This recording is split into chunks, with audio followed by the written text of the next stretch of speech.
Prepare yourself, guys. Chris with T3 Medias, and this is going to be a quick binge review of Glow on Netflix. This is the premiere season. Season 1, it just came out on Friday. I knocked it out within 24 hours as promised and failed for the most part for all the other latest reviews. But this one I was able to knock out quickly for two reasons. One, it was only 10 episodes, and two, 30 minutes each. Perfect amount of time for a new show nowadays with everything getting so saturated. Man, it's just too much to keep up with. But let's just get into a little bit of the Gorgeous Ladies of Wrestling. I'm not going to get into the whole history of it. I don't know everything. I don't even remember if this is. I know this is mostly based on a true story. This is probably exactly what happened, but the comedic parts of it is just too over exaggerated. All right, from my perspective, let me get from there. I was a young guy. I was into wrestling, and Glow was just something that was just kind of there in a way, but it was something unique about it. I was a fan. Big Bad Mama was my favorite wrestler, and she became something like almost like the Hulk Hogan of that crew in a lot of ways. The person that got me into wrestling, ironically, was my mother. She was a huge WWF, now WWE fan, and every now and then when I would, between watching my favorite WWF shows, Glow was always there. And back then, women's wrestling was considered, a joke and whatnot. They were only good for either being extremely beautiful models that just parade around and bounce around in the ring, or they would be exactly what the definition of a wrestler is, and guys would just dog them all the time and just, treat them like crap because they weren't, quote unquote, the most beautiful girls in the world. And nowadays, it's like that doesn't even matter anymore. It's women of all shapes and sizes. They're still being treated in a weird way sometimes. But ever since the people, I guess, kind of gotten used to it and gotten over themselves and whatnot, and this revolution of women wrestlers has certainly become a thing to take seriously now. And women of all shapes and sizes and looks are being accepted a lot more than they probably were back then. And I feel that Glow is a huge reason of that. WWE is the thing that changed the name of the industry like multiple times.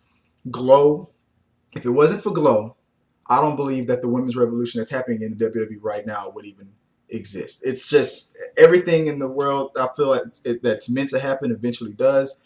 Gorgeous Ladies of Wrestling was a huge part of that of acceptance. They did a lot of the typical things that were done back in the 80s when things were a lot less PC as they are now, and they pushed the envelope. And a lot of the stuff was the shock value stuff to just pretty much entertain people.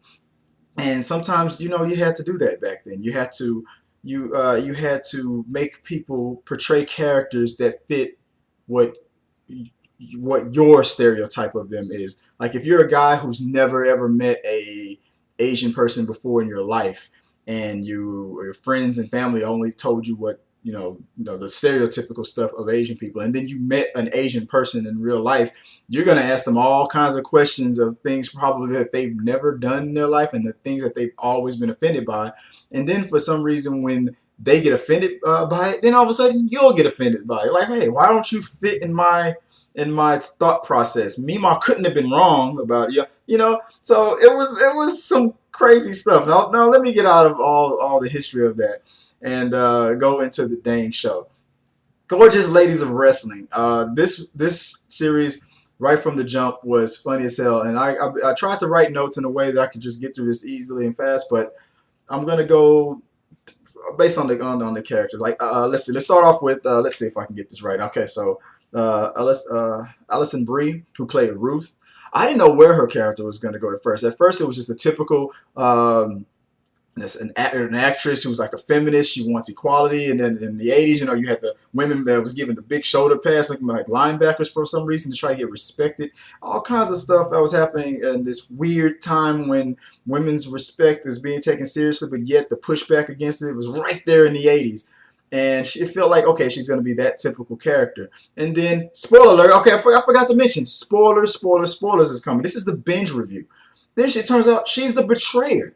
She's the not the hero, but like almost like an anti-hero. When it turns out that she's a single woman, but she's having an affair with a married man. It's like, okay, what kind of a person are you? she's a struggling actress. Nothing's happening in her life that's working. You know, obviously maybe her self esteem is shot, but she's a person that's having an affair. But then by the end of the first episode, you find out that it's her friend, her best friend that she's doing this too. And Betty, let's see, Betty Gilpin. I loved her in the Jackie series. She was one of my favorite newcomers to that show in the later seasons. She's the person who was betrayed, you know, not just on that level, like, but on a total friendship, because these were the chemistry between these two was great. I mean, they felt like friends. I mean, even I don't know if they were friends before the casting, but their chemistry on a friendship level was totally believable. They worked it. And when I saw what was happening, I second I saw what she was willing to do, and she admitted that it was, oh, I was drunk the first time, but this isn't the first time. We were watching the second time, and whatever the reasons or excuses were, it wasn't going to matter to the Debbie character, who was a failed, I guess, a failed soap opera star trying to find her way in the world. Maybe being a mom is the way to go, but then you're a new mom, and now you find out your husband had an affair, who just straight up out of nowhere just told her everything. Something, guys, that was like the most unbelievable part of the thing. I don't want to sound like a dick, but she comes to the ring when there's after this huge casting call. She's finally got a break, and these women are trying to audition for Glow, and in comes a former soap opera star ready to kick some ass because the husband told her everything. And it's like, guys don't do that. But okay, let's just get the story. I mean, we only got 10 episodes. Let's move it along. That was funny. So that the whole energy and the vision was finally starting to be clear. And you've met these amazing women who played these awesome characters.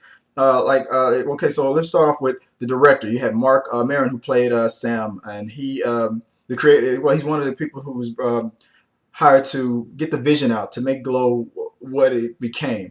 He's also a sleazy dude. Like, he's some kind of he makes these crazy films. He's a director with this history of these crazy visionary kind of a guy.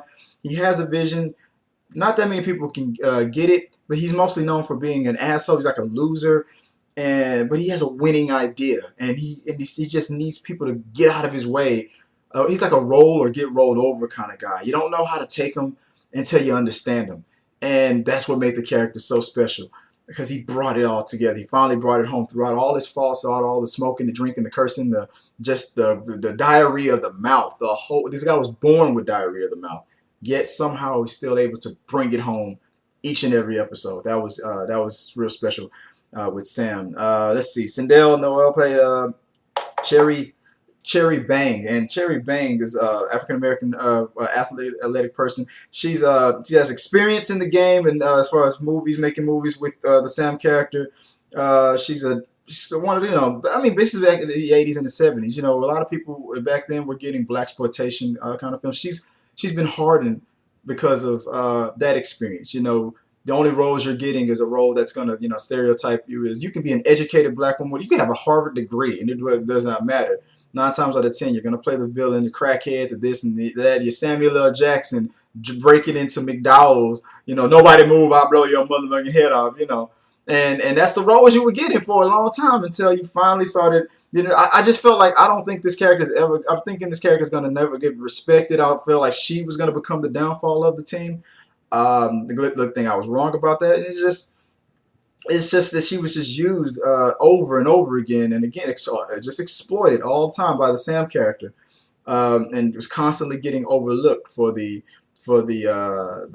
white character who was able to put more butts in the seats. And then when back then, and even today, it is what it is.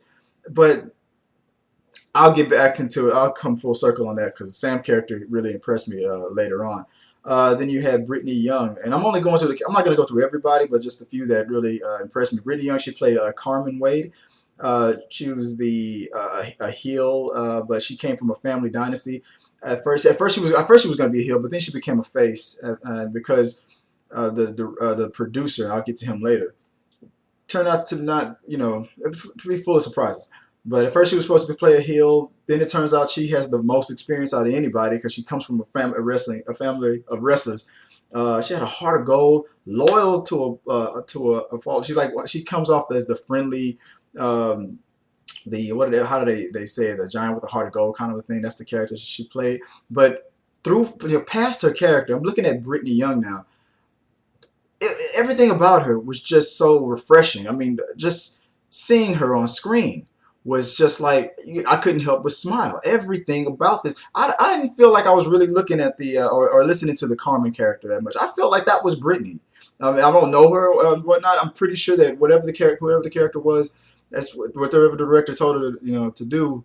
She did it, but for some reason, you could probably tell that that woman is exactly the way the Carmen character probably is. Oh, maybe I'm wrong. Who knows? Maybe she likes to kick puppies in the face for fun. For who knows? I don't know. But it feels like that's the case. She's a great actress because my heart went out to her every time I saw her on screen. I wished her nothing, that character nothing but the best. You couldn't help but root for her, and you loved her every time you saw her on screen. She never disappointed. Um, Chris Lowell, though, his character as the producer, he disappointed you a lot. He's the money behind this, and this guy's a young kid. He's just throwing his money around. It turns out that he's a huge wrestling guy. He has this vision for Glow, and he wants to make it be a success, but he's really just trying to get from under his family's wing, and he just goes about everything the wrong way. He's overspending. Everything's happening too fast. It's not happening the right way. You're going too fast to a brick wall, kind of a guy. The drugs, the sex, everything. And then it's like I noticed that this guy was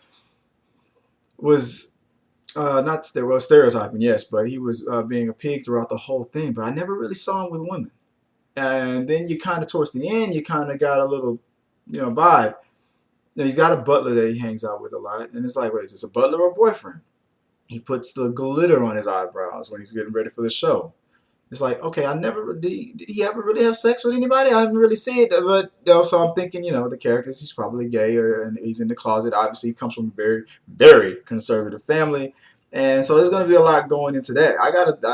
So it's going to be very interesting seeing how that all turned out in season 2. And there's got to be a season 2 because this was a great show in my opinion. I loved it because I'm a wrestling guy and I feel like this delivered a lot. Once again, we go back to Ruth when she found her character. It was awesome being the Russian.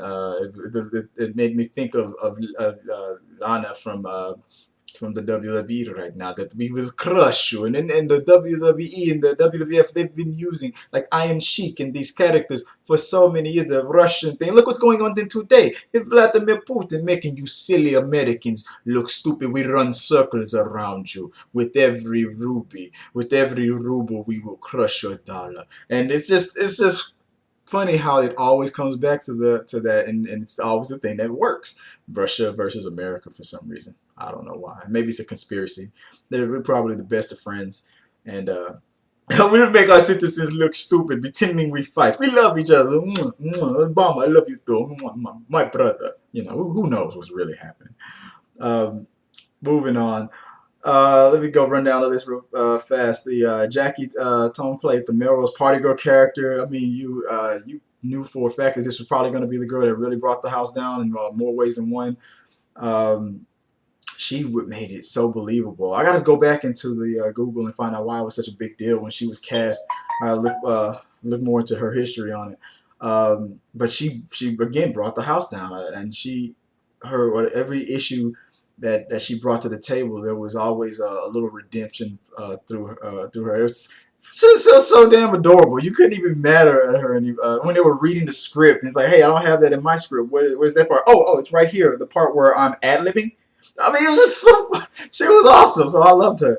Ellen Wong, who played Jenny. I was thinking, I'm like, what are they gonna do with this character? I feel like something was gonna pop off more with her, and I feel like maybe and it didn't happen when I first saw that character in the first episode. I wrote this all down from the first episode, and I was like, this is the character that's probably going to be going to have a huge moment by the end of the season.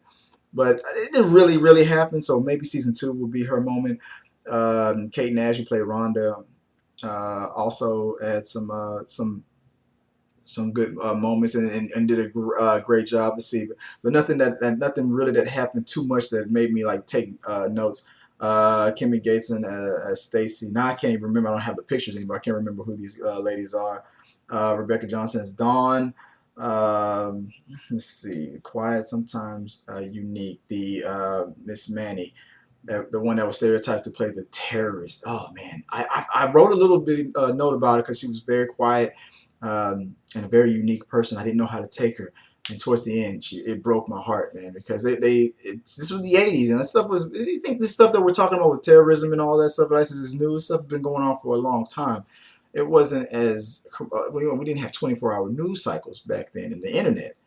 And it's funny how we bring you back, even back in the '80s, man. I mean, people were being treated like this and stereotyped like this, and you can't call, just like you can't say that every white person is racist or every black person is a thug. You can't call every Arabic person or Indian person who looks Arabic or whatever, who happen to be Muslim, you can't call every Muslim a terrorist. It's just, you can't just do that to people. You can't say without a shadow of a doubt of a group of people I probably never met before in my life, I know for a fact that you're all this thing.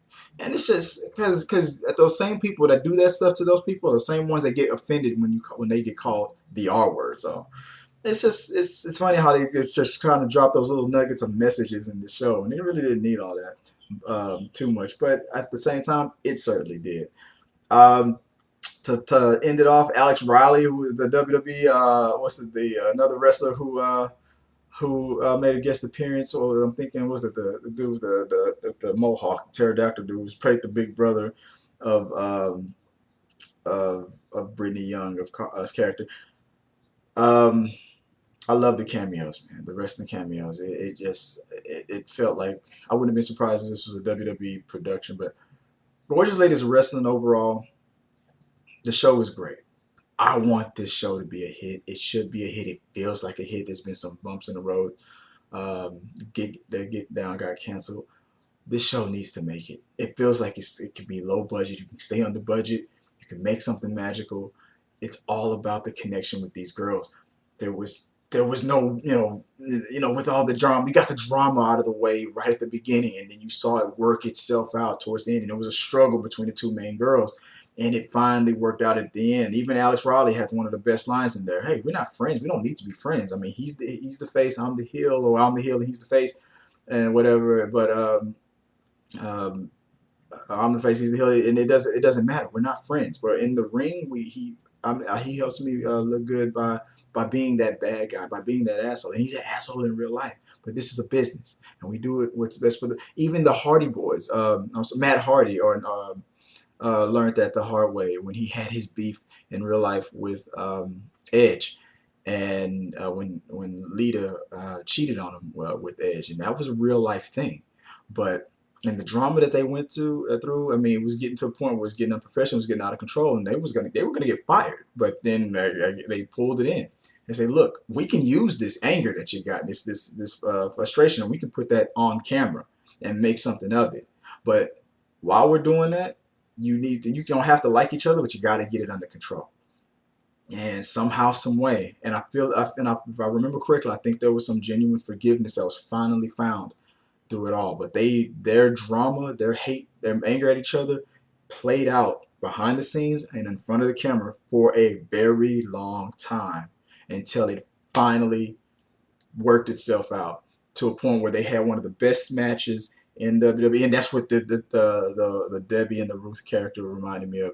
That final match where they brought the house down because they were doing high risk moves, and you're wrestling with a person that you're angry with. You're wrestling a person that you probably hate. But for some reason, in that square circle, and I've learned by talking, I've met a lot of wrestlers and talked to a lot of them, that trust that they have.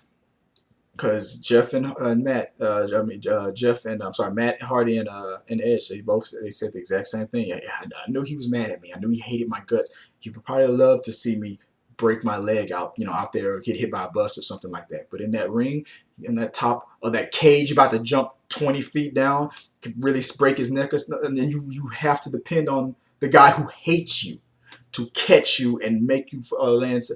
He knew for a fact, and he said, I remember this on the documentary, that he wouldn't, that as much as he hated me, and just like these two characters, as much as she hated me, they were going to make the best damn show that night, period.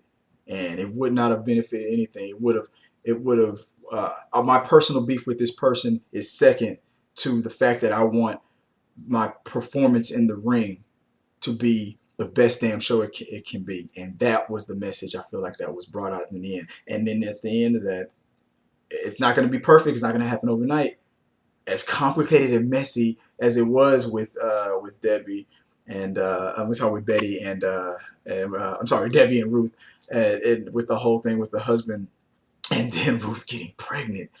And that I'm sorry, that Russian joke that she worked on even at the abortion clinic. You know, in Russia, the only line that we don't wait in is the abortion clinic. I was like, oh, come on, dude. I was in many of the ones that she said that made me laugh. I was like, oh, come on. No, not that one. No, that was that. Why are you making me laugh at that? That was crazy. Oh man, but hey, hey, it is what it is. Um, that was um, that was the message that I got. That was the feel. It reminded me a lot of the Matt Hardy and Edge rivalry. If you don't know anything about that, go Google it and watch it on YouTube. It's amazing that these guys didn't purposely injure each other out there in the ring. But like I said, that rivalry came second to what needed to be done in the ring, and that was the magic that only these kinds of athletes can hash out and work itself out. When people say work it out in the ring, it really does happen. That ending between those two characters really does happen. And if that was what happened in real life, wow, that's amazing. But if that's just what was written in the story, great job, because you captured something that really happens in that industry. It's amazing.